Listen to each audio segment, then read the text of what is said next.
En la primera unidad temática del módulo de lectura académica efectiva, revisaremos algunas estrategias para el momento antes de lectura o también denominado prelectura. ¿Por qué prepararnos para la lectura?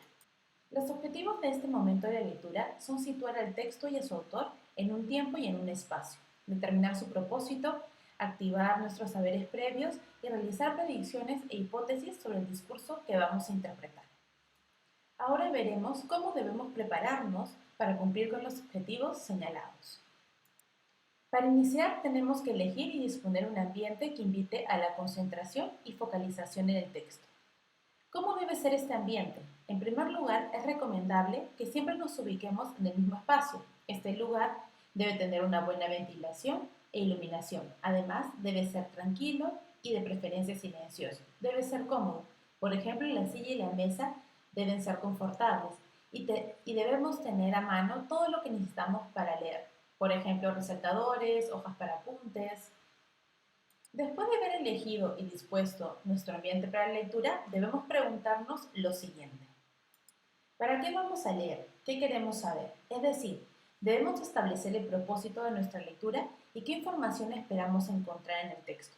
Ello nos ayudará a identificar los datos relevantes para nosotros, pues un texto nos puede interesar por distintas razones. Un ejemplo es el de una novela. La podemos leer por placer personal, pero también podemos hacerlo para realizar un análisis literario de esta. Otro caso sería el de un texto académico que explica las formas de violencia de las que son víctimas las mujeres. Lo podemos leer para analizar la situación en nuestro país o porque conocemos casos de violencia y necesitamos saber qué derechos se violan en dichas situaciones o porque nos interesa verificar cuáles son contempladas por las leyes peruanas y cuáles no. Luego de haber determinado el propósito de nuestra lectura, debemos reflexionar en torno a las siguientes preguntas.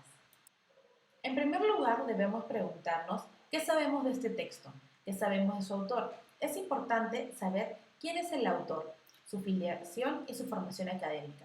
¿Cuál es el tiempo y el espacio de enunciación? ¿No? El tiempo y el espacio, el lugar desde el que escribe.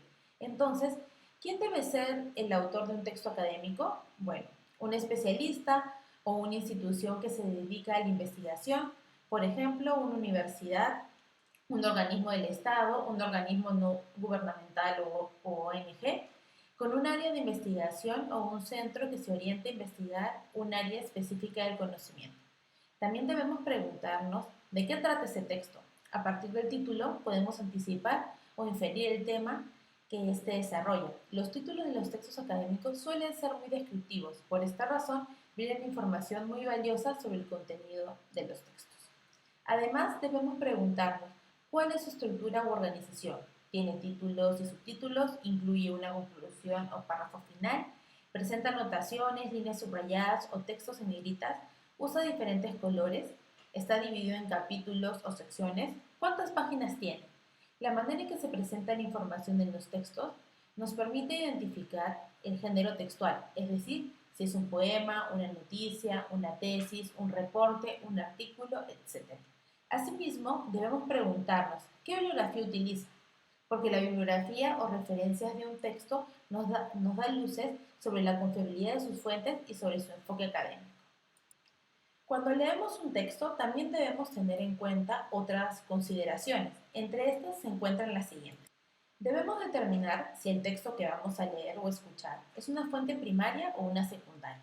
Un artículo de diario que narra un caso de feminicidio puede ser nuestra fuente primaria para ejemplificar cómo se da la violencia en el Perú. Un artículo académico sobre las causas del feminicidio en el Perú que presenta un estudio y resultados sería una fuente secundaria. En el caso de los artículos científicos, debemos revisar las palabras clave, ya que estas nos brindan información valiosa sobre el contenido del texto. Usualmente las podemos ubicar en la primera página de los artículos. Hasta pronto.